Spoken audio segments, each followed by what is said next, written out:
to me, true financial planning, you're looking at the whole holistic cash flow planning, tax planning, making sure the estate's up to date, that the insurance is up to date, and putting that big picture together to make sure it's congruent with what a client's goals are. So, so not every financial planner would, to me, rise to the MD level of financial planning, but thank goodness, I think financial planning is definitely making big inroads over the 20 plus years I've been in this profession. Welcome to Mitlin Money Mindset, your weekly dose of inspiration and insights to ensure you enjoy each step of your journey. Whether you're saving for the future, planning your next big adventure, or simply looking to add more joy to your life, you've come to the right place. Now, let's dive in. Today on the Mitlin Money Mindset, we're redefining the way you think about wealth and well-being. Our guest, Dr. Carolyn McClanahan, went from saving lives as a physician to transforming financial futures as the founder of Life Planning Partners. She's a leading voice on how health and wealth intersect, featured by CNBC, Forbes, and the New York Times. If you want to future-proof your finances, navigate life's biggest transitions with confidence, and rethink what true financial security means, this episode is a must-listen. Get ready for insights that can change everything. I'm Larry Sprung, your host for the Mitlin Money Mindset and founder and wealth advisor of Mitlin Financial. Let's dive into today's show. Well, I'm excited, Carolyn, to have you on the show today. We welcome Carolyn McClanahan, founder of Life Planning Partners. Thank you so much for being here today. It is a pleasure to be here. Thanks for having me. Yeah. So listen, our listeners are fascinated by the entrepreneurial journey. Everybody is different, but there's a lot of similarities too. So, we'll talk a lot about what you're doing at Life Planning Partners today, but can you give our listeners like a 10,000-foot view of who you are and how you got to where you are today? Sure. Well, I am originally from Virginia and then moved to Florida. I was a doctor in family medicine and emergency medicine and was on faculty at University of Florida. My husband was an engineer and he hated being an engineer, and we tried to find a financial planner back in the late 90s. He had inherited some money in the mid 90s. We did quite well in the market like everybody did back then. So he wanted to quit being an engineer. And everybody that we interviewed, it was really just about doing investments and not helping us figure out whether he could change careers, because he wanted to be a track coach and a photographer. And I said, honey, I am not going to support you. So you got to figure out whether this money is enough for you. So I went back to school for fun to learn about real financial planning so I could figure out whether he could change careers.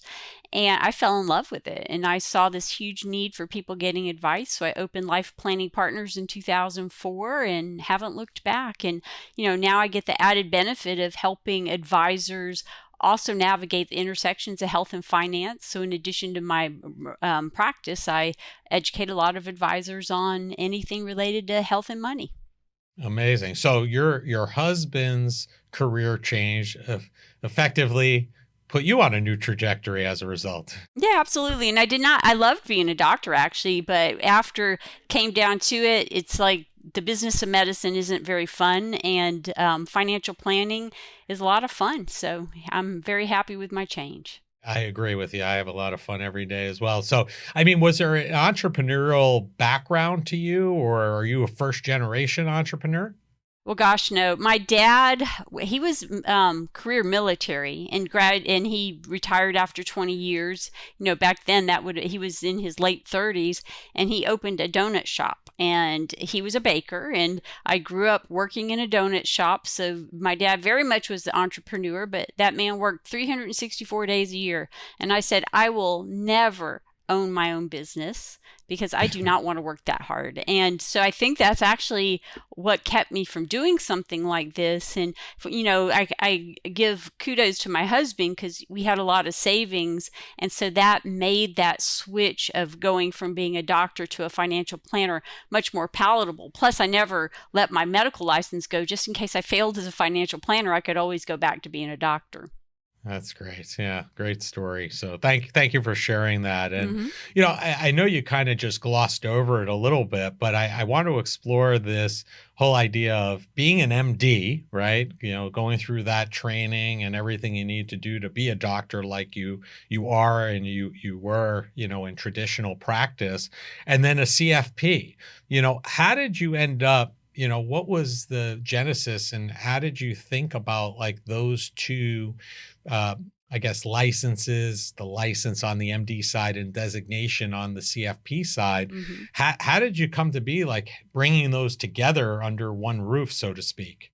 Well, gosh, after I got into financial planning, I realized that financial planning is just like being a doctor, except that you are basically helping somebody with their financial health instead of their physical health. You do the exact same thing. You take a history. So in medicine, we take a medical history, and people, we take a financial history. Then you do an exam, and that means you look at all the data and then you make a diagnosis. And whether that's, here's, good financial health, bad financial health, and then you give instructions on what needs to be done to get them where they need to go. So exact same work. And of course, health is a lot more important, but they're both very, very important, because if you don't have health, it's hard to enjoy your money. If you don't have money, it's hard to keep good health. Yeah, I agree. I think they're so intertwined. And, why do you think that being a doctor translated so? I mean, you said, right, that there was very similar, attributes, but I mean, is it that simple that we're pretty much, or you are like a medical professional for somebody's finances? Is it really as simple as that to some degree? Well, if you're doing real financial planning, I mean, there are a lot of people out there who just do money management, and that's not being a real doctor. That's like being treating one part of the body. And I mean, because to me, true financial planning, you're looking at the whole holistic cash flow planning, tax planning, making sure the estate's up to date, that the insurance is up to date, and putting that big picture together to make sure it's congruent with what a client's goals are. So not every financial planner would, to me, rise to the MD level of financial planning, but thank goodness, I think financial planning is definitely making big inroads over the 20 plus years I've been in this profession. And would you say, just out of curiosity, is the CFP designation, which I hold as well, do you feel like that is the Hmm. doctor level version of being a financial planner? Now, I know not everybody who has a CFP acts in that capacity, but if somebody does and has the desire to do that, is that really the designation to be looking for? Yes, to me it is, and but you have to realize in medicine you have DOs, you have chiropractors. There are a lot of different types of doctors out there, and they're all trained a little bit differently. So I think the CFP designation is the one to look to know that people got a very broad-based training in good financial planning. The AICPA has the PFP certification, and then you have CFAs that have broader training in wealth management. And so they're, just because somebody isn't a CFP doesn't mean that they can't do broad-based financial planning. But I think when you see the CFP, that means that that person got the broad-based training to provide comprehensive planning.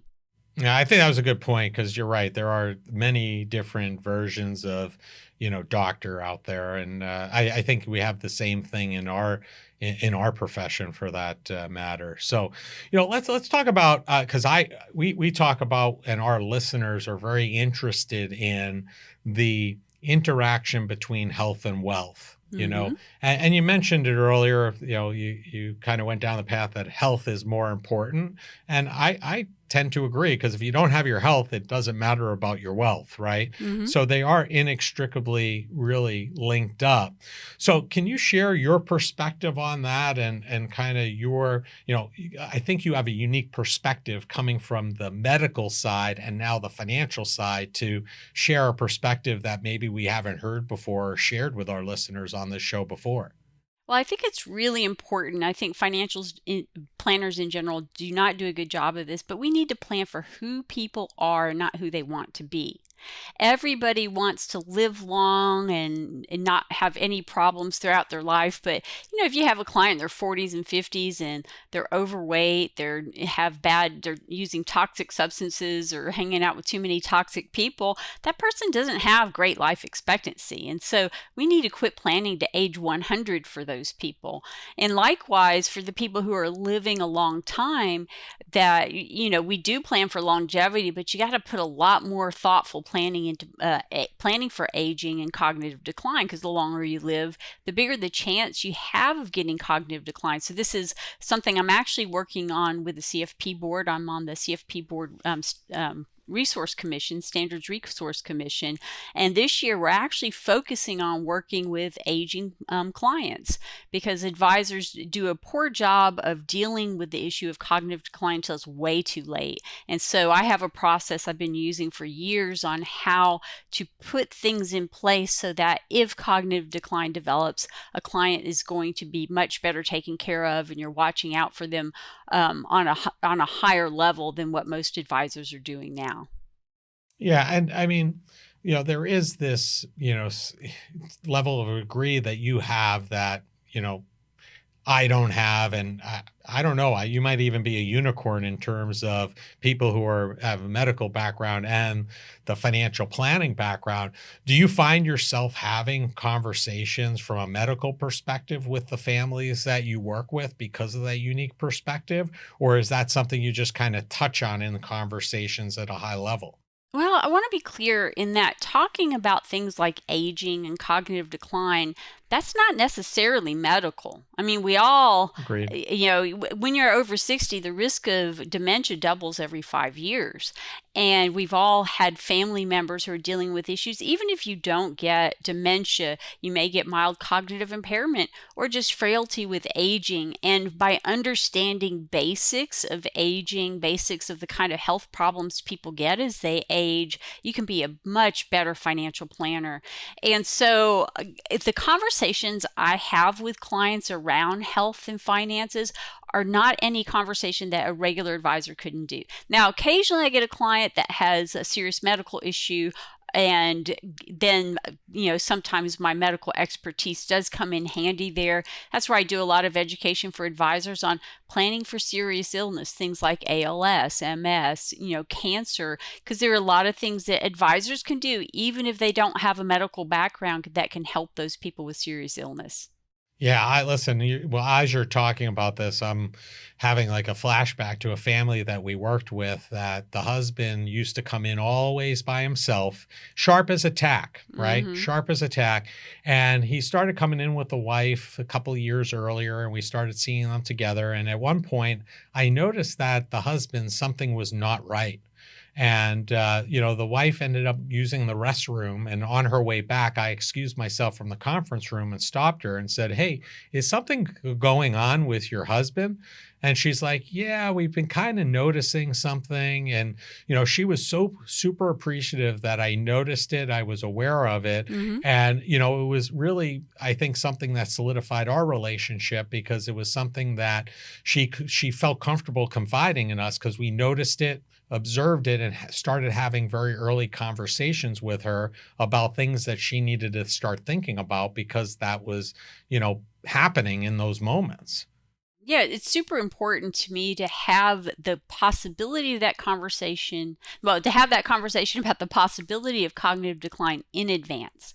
And so actually in every client, we have a letter of authorization. If we're worried about them, we would bring it up with the client first. And if the client doesn't think something's wrong, we'll still call the family. And our letter gives us the authority to do that. And I think advisors are, too often I get calls from advisors, "I think I have this client with dementia." And it's like, you should have done something about that a long time ago, because you break confidentiality if the client doesn't want you to bring it up with other family members. Right. Now they have that, secure contact, right? That Mm-hmm. people put on accounts for some of those reasons. So, what are your best tips, shifting now from the health of the families that we work with to a healthy relationship, right? What are your best tips for having a healthy relationship with your financial advisor? Well, first off, I think there needs to be open, non-defensive communication about everything. And so clients, when they're worried about something, they need to be comfortable telling the advisor that they're worried about something. And likewise, when advisors are talking to clients, we should do so with an open heart and non-judgmental about who they are and what they're doing, because our job is to take what they're doing and give them the best advice to do the right thing for themselves. And if clients aren't comfortable talking to you, then that puts a lot of roadblocks in place for providing good financial planning. Imagine a relationship where financial conversations don't feel stressful, but actually bring you joy. We've designed a guide to help you have positive, meaningful money conversations with your partner. This isn't just another budgeting tool, it's a roadmap for building trust and connection. So if you're ready to start a joyful money journey with your partner, go to mitlin.us/couplesjoy and download your free guide. Transform your financial future together starting today. So, I mean, listen, what are some tips if I'm a financial advisor listening to this, right? What are some tips for me to, open up those lines of communication? Is just simply as having conversations with them, or are there specific things I should be having a dialogue with them about? Oh goodness, I have this great talk that I did at NorCal a couple years ago called Bedside Manner for the Financial Planner. I used to teach the Bedside Manner class at University of Florida, and the first thing is always use open-ended questions. So tell me why you're here. Tell me how you learned about us. What are your biggest worries? And so using open-ended questions and then being quiet. There was a study a long time ago about how long does a doctor let a patient talk before they interrupt them. Do you have any idea? I would say about 3 seconds. You most people guess a little longer. It's about 19 seconds. Okay. Yeah. And so it's like the problem is you just shut people down. And so it's important just to learn to be quiet, listen, and encourage them to say more. And so one of my favorite comments that I make to people when they're telling me something is, tell me more about that, because that gets them to open up even wider and wider. And then you can hone in on the situation. It's also important, though, to learn how to get people back on the track, because sometimes if you ask too many open-ended questions, you can't get to what you're doing. And so learning how to steer the conversation back to what's needed by bringing up points. And I actually have a formula that I teach my young advisors and I teach other advisors of how to manage a meeting, and basically send an agenda in advance. Make sure that you learn how to pay attention to the clock to keep to the agenda, and also summarizing everything at the end. Use a lot of paraphrasing. So when clients have said something to you, a lot of times clients will go on, and I will do a wrap-up summary of what they just said. And that makes them feel heard and make sure that you've captured it correctly.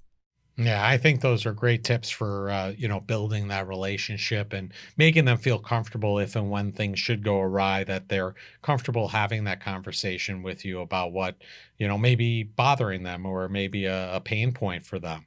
Yep. So, how do we, with the families we serve, because I think that this comes up a lot, how do we combat feelings that, they're just collecting money for the sake of collecting money, right? Because I think there's a lot of focus in our profession about people building assets and working up to retirement, and not necessarily a lot of the conversation about why are they accumulating these assets, on the bigger scale. What joy are they looking to achieve from these assets? How do we combat that for the families we work with?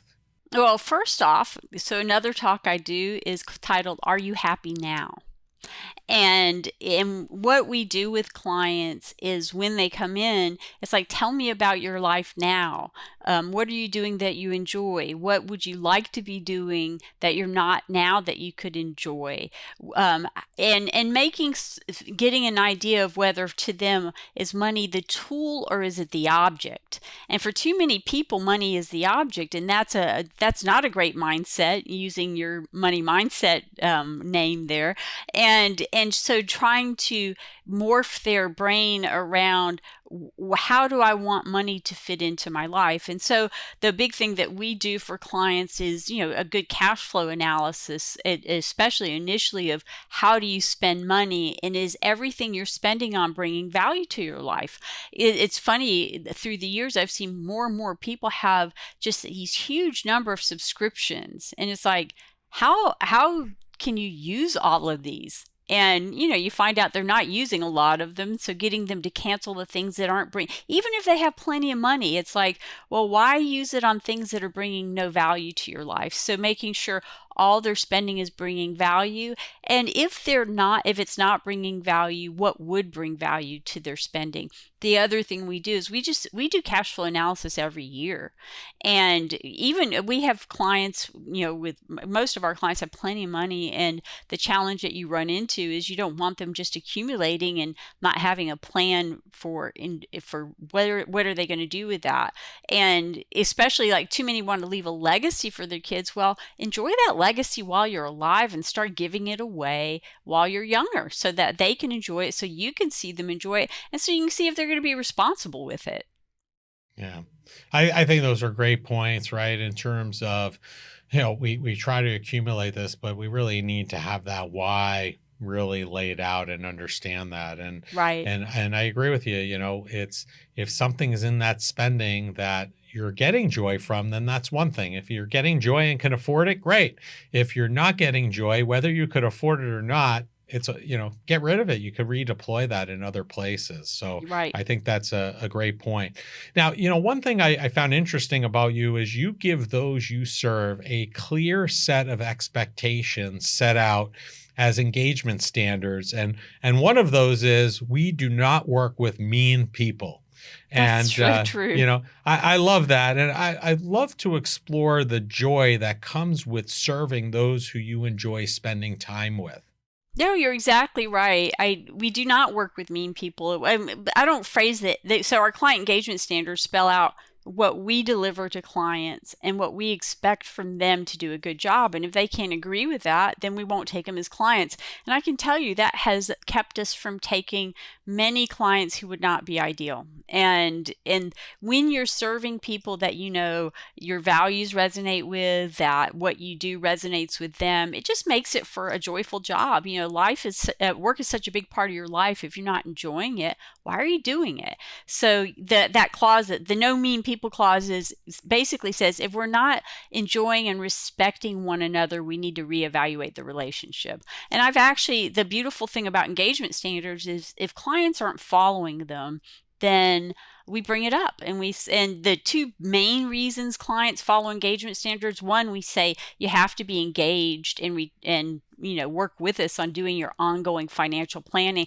Some clients, it's like they do their initial financial plan, and it's hard to get them to re-engage. And that's super important, though, because financial planning is an ongoing process. We rarely have this problem, but every now and then we do, and we say, look, you're paying us for ongoing financial planning, but we can't get you to give us what we need to do that. Right. So I say, if you don't do it, we're going to fire you, and they do it. And so working with not mean people, I'm married to an engineer, so I can say things like this. Sometimes people who come from those technical professions don't always have the best bedside manner. I'm saying that as a doctor. And so engineers, software people, sometimes they're just like, they forget to be nice. And so with two clients, I've had to pull out, I know you're a good person because we've worked together a while, but it seems like you're getting this comfort where you're not being quite so nice all the time. And then I send them the engagement standards too. And I said, I want to have a conversation about this. And both of them that I had to do that with, they just turned it around. And I think, there's this great book called The Balanced Brain. And it talks about things that bring better mental health, and just being a joyful person makes you more joyful. So acting joyful can bring joy to yourself. So I like to say I helped improve their joyfulness. There you go. There you Yeah, go. And I think to some degree, one thing that we found by we don't have that engagement standard, but we definitely, in writing, but we do have that standard because we've had situations where somebody who was a nice family just was not nice on a phone call. And I got on the phone and said, hey, that was not the way to handle it. And if you do it that way again, we're probably not going to work together. So we got to figure it out. And it's never been an issue since.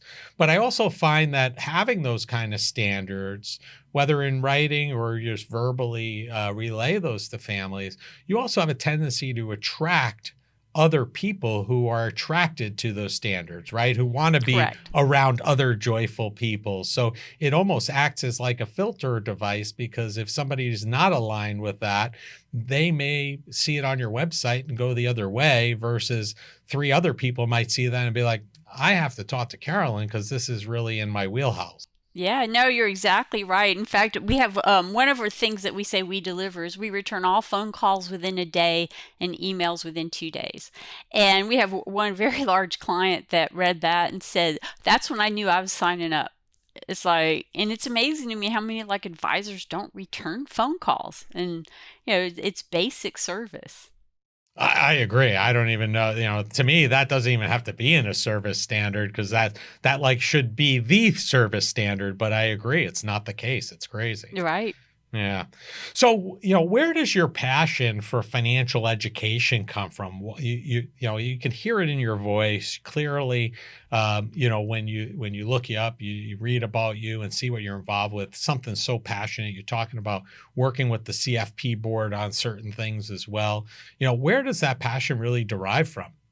Well, I love just kind of making the world a better place. And in fact, I have you can't see my whiteboard in front of me, but it's my purpose is to live each day in love, joy, wonder, and balance and use my talents to be a positive force in the world. And I look at that every day up there. And for me, it's like I've been given so much. And it was Cheryl Holland of Abacus Planning I heard talk back in 2004 at a NAPFA conference, just talking about when you give from without expectation, it just comes back to you, a millionfold.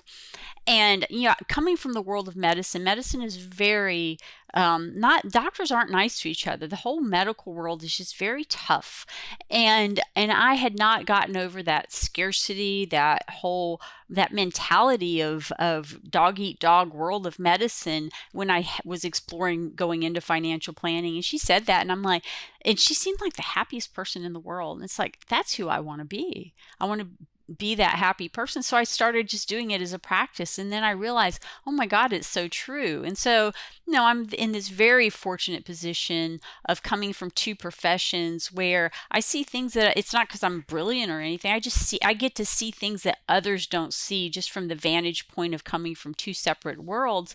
And so I want to give that back. And, if there's a legacy I could leave, it's to change how we think about the intersections of health and finance. And I think I'm doing a little bit of that, so it feels good. Yeah, that's good. It's great. I mean, they're such a they're just so tied, and I think it gets overlooked quite often because just simple things like having money and taking a trip today versus waiting till you're in your 60s or 70s when Oh, right. you have a question mark. Maybe you can, maybe you can't, maybe you won't be able to, right? So I think those are all important questions, and they're inextricably tied. So I'm going to take a 180 here for a minute. And, one of the things I heard you share was that one of the catalysts for you finally leaving medicine full time was finding out that you were not paid equally as your male counterparts. And, how do you think we can address that pay inequality? Pay transparency. I mean, which you rarely see. In my firm, all my employees see all the books. They know what everybody gets paid. And it's hard, not for me, but it's hard for a lot of advisors to share that because they don't want the people to know what they're getting paid. And it was sad to me because I knew when I worked for the group. So as an emergency medicine, my group was 24 doctors, of which 2 were females, and me being one of them. And I was not a partner yet, and I wasn't. Long story of why I probably wouldn't have been a partner, but my boss, one of the things he said to me, the lead of the group said, women should be home having babies. I mean, this was like right after I started. I'm like, whew, that's, but you get that a lot in medicine back then, and still now it still happens. And I knew that wasn't great, but I never thought that I would get paid less. And so nobody really talked about it. But then one of my friends had just become partner. He was a male. And so he finally got to see the books, and he said, Carolyn, you're the most productive physician and you get paid the least. And so this was, I had already gone back to school. I'd opened my practice and financial planning. I was just going to take care of my running buddies because I'm a runner, and my ER doctors. I wasn't going to be like doing this for real. And once I found that out, and I had gone to this conference, and they said, nobody's going to take you seriously as a financial planner until you quit medicine. And I'm like, yeah, I just have a hard time doing that because that was my safety net, right? And so when I learned that, I went to the boss, the one who said I should be home having babies, and I said, I didn't tell him my friend had told me because I didn't want to get my friend in trouble. I said, I know I'm very productive for this group, and I want a raise. Here's the raise I want. And he said no. And I'm like, I'm out of here. And I had talked with my husband in advance, and I'm like, this isn't fun, and the way people are treated in medicine for me wasn't good, and so here I am.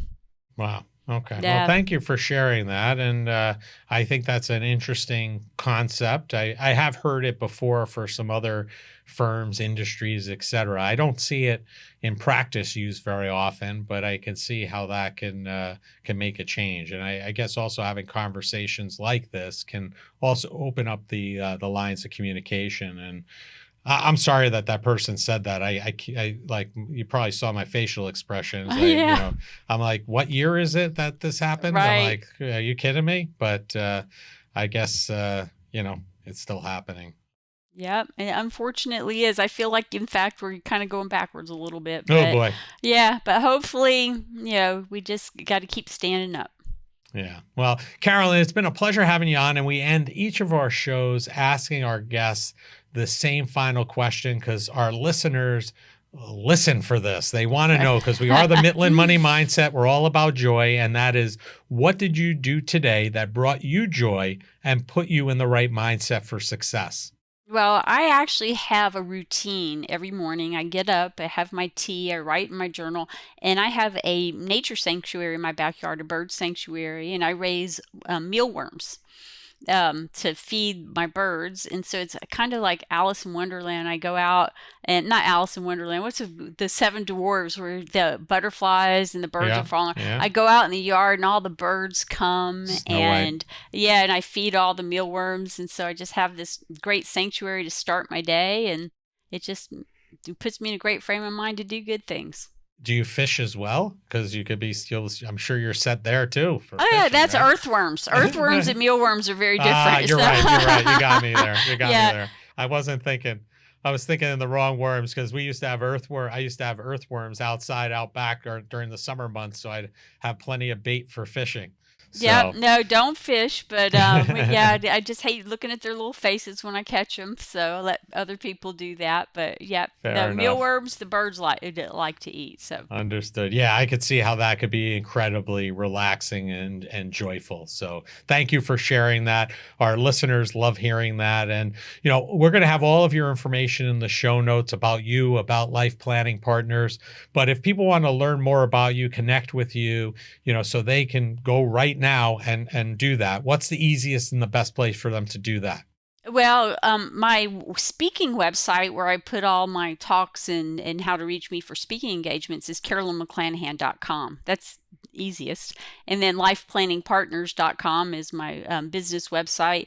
I'm on Twitter, even though I'm not tweeting so much anymore. I'm moving over to Blue Sky and there. And so you can find me at Carolyn MCC on Blue Sky or at Twitter. And I think that's plenty of places to find me. Yeah, well, hopefully they'll reach out, learn more about you and your story. I appreciate you. Our listeners certainly will appreciate this conversation, and enjoy the rest of your day. Thank you so much. Wow, what an incredible conversation. Dr. Carolyn McClanahan, thank you for sharing your wisdom, your journey, and your passion for helping people navigate the powerful connection between health and wealth. Your insights today have given us all a new perspective on financial planning that truly puts life first. To our listeners, if this episode inspired you to rethink your financial future, take action today. Keep learning, keep growing, and most importantly, build a life that aligns with your values and well-being. Until next time, stay mindful, stay motivated, and keep striving for financial freedom. Dr. Carolyn McClanahan and Life Planning Partners can be found across most social media platforms. All the contact information needed to find them can be found in the show notes. Thank you for joining us on this episode of Mitlin Money Mindset. Remember, it's not just about the money, it's finding joy in the journey and embracing the right mindset. If you love the show, be sure to subscribe, rate, and leave a review. Don't forget to follow along for more tips and inspiration. Please visit the social links below to connect with Larry or his guests. Until next time, keep smiling, keep thriving, and remember to think about, what did you do today that brought you joy? The opinions voiced in the Mitlin Money Mindset show with Lawrence Sprung are for general information only and are not intended to provide specific advice or recommendations for any individual. Past performance is no guarantee of future results. All indices are unmanaged and may not be invested into directly.